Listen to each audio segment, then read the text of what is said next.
नमस्कार दोस्तों। एक नया संदेश लेके आप लोगों के बीच में मैं आया हूँ। आपका भाई, आपका बेटा, आपका साथी नीरज बारा। तो पीछे हमने 2 वीडियो डाली थी अपने इरादे स्पष्ट करने के लिए आप लोगों के बीच में। काफ़ी अच्छा रिस्पॉन्स आप लोगों की तरफ से रहा है। कुछ लोग जुड़ना भी चाह रहे थे, कुछ लोगों के मन में सवाल भी थे कि आप लोग बाकियों से क्या अलग कर रहे हैं। कुछ लोगों की शिकायतें भी थी जिसके ऊपर हमने ध्यान दिया है। कुछ शिकायतें ऐसी थी जिसे संदर्भ में लेना आवश्यक था, कुछ ऐसी थी जिन्हें इग्नोर करना ही बेहतर समझा मैंने, क्योंकि वो शिकायत कुछ ऐसी थी कि आप आराम से चेयर पे बैठ के और इतना मधुर शब्दों के साथ राजनीति की बातें क्यों कर रहे हो, क्योंकि शायद आज तक उन्होंने इस तरीके की चीज़ें नहीं देखी हों कि इंसान सभ्य तरीके से लिमिटेड आवाज़ के अंदर और अपनी जो बात है वो आप लोगों तक पहुँचाए। मेरे जो इरादे हैं वो आप तक पहुँचने ज़रूरी हैं। वॉल्यूम क्या है वो मेरे हिसाब से इतना मैटर नहीं रखता कि मैं क्या करना चाह रहा हूँ, क्या मेरे इरादे हैं और क्या प्लान्स है, वो समझना शायद ज़्यादा ज़रूरी है। और आजकल की जनरेशन वो उस चीज़ को अच्छे से समझ पा रही है। और क्योंकि ये जो शिकायतें थी ये तो तकरीबन लोग थे, एनालाइज़ किया मैंने, ये हमसे पहले वाली पीढ़ी के लोग थे जिन्होंने हमेशा नेताओं को माइक के ऊपर चिल्लाते हुए ही देखा है। शायद काम की बातें करते हुए शांति से नहीं देखा किसी ने। तो एक जो पहला कदम तो यही था कि इस बारे में हम कुछ करें। जो आज के टाइम में बेरोज़गारी फैल रही है, किसान पिछड़ा हुआ है, कमेरे का बुरा हाल है, तो जो पहला स्टेप जो हम ले रहे थे वो हम जवानों के लिए ले रहे थे, हमारी यूथ के लिए ले रहे थे, उस एज ग्रुप के लिए ले रहे थे जो 15 से 25 के बीच में है, जो समझ नहीं पा रहा है कि अपने जीवन को कहाँ किस ओर अग्रसर किया जाए कि जीवन में सफलता उनको हासिल हो। उनके पास सिर्फ 2 ही ऑप्शन हैं अवेलेबल, या फिर प्राइवेट या फिर गवर्नमेंट जॉब्स की तरफ जाएं या फिर पढ़ाई की तरफ जाएं। और दोनों ही जगह पे निराशा ज़्यादा, जब आप गवर्नमेंट सेक्टर की ओर जा रहे हैं तो उसमें ज़्यादा आपको निराशा मिल रही है और उस निराशा की वजह से आप प्राइवेट सेक्टर की ओर सोच ही नहीं पा रहे हैं।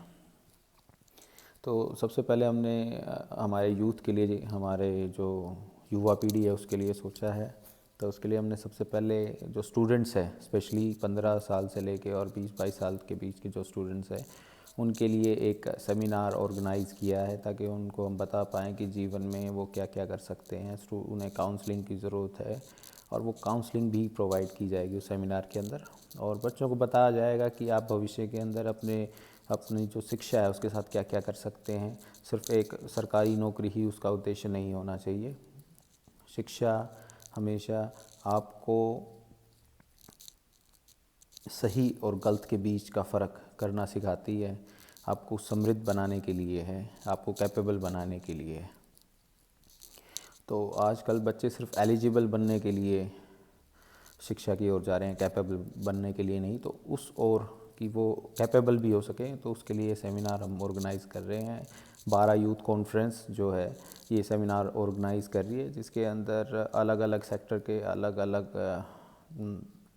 इंस्टीट्यूशंस जो हैं, संस्थान जो हैं, उसके आए हुए लोग अपनी अपनी बातें आप लोगों के बीच में रखेंगे और आपको बताएंगे कि सिर्फ सरकारी नौकरी के अलावा प्राइवेट नौकरी में काफ़ी अच्छे अवसर हैं।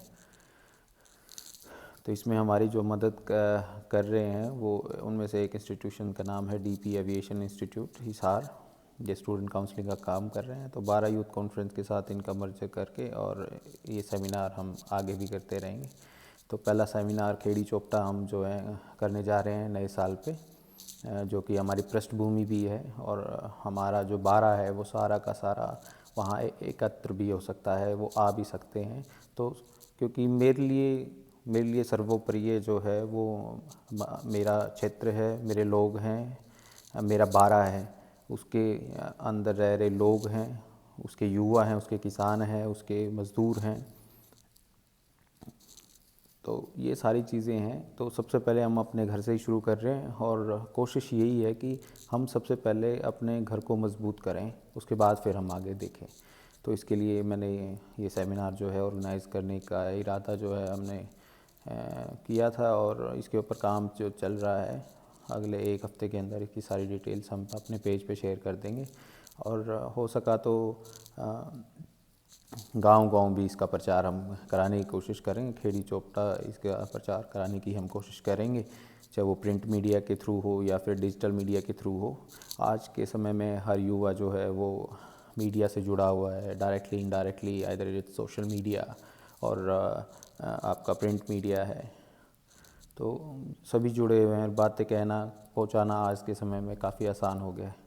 और कई बार क्या होता है कि हम ऑनलाइन किसी को देख रहे होते हैं और उसके विचारों को सुन रहे होते हैं, और जो बाय फेस जो हम करते हैं सामने, तो उसमें भी काफ़ी फ़र्क आता है। तो उसके लिए भी हमने यही कोशिश किया कि जब हम कॉन्फ्रेंस का ये इस तरीके की 12 यूथ कॉन्फ्रेंस के थ्रू इस तरीके के सेमिनार बनाए, तो वहाँ खुद जाके लोगों के बीच में बैठ के अपनी बातों को समझाने की कोशिश भी हम लोग करने की अब कोशिश करेंगे।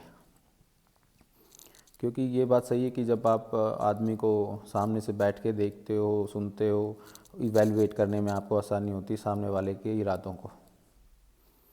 तो ये एक छोटा सा अपडेट था, और चीज़ें जो है वक्त के साथ धीरे धीरे चलती रहेगी। वो बच्चों को कैपेबल बनाने के लिए हों, किसी भी कोर्स के लिए, या फिर उनकी काउंसलिंग के बारे में है, या फिर और दूसरा मार्गदर्शन है, या फिर पैसे को रिलेटेड है कि किस तरीके से वो अपनी फ़ीस वगैरह कैसे अरेंज कर सकते हैं, उसमें भी काफ़ी आजकल समस्याएं आती हैं, क्योंकि पैसे की किल्लत काफ़ी ज़्यादा हो गई है किसान को।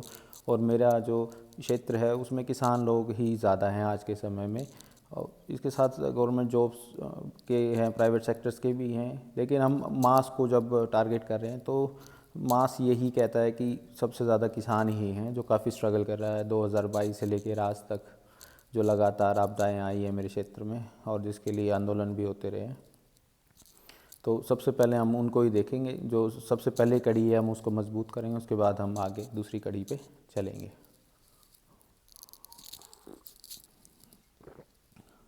तो ये सुबह की चाय आप लोगों के साथ।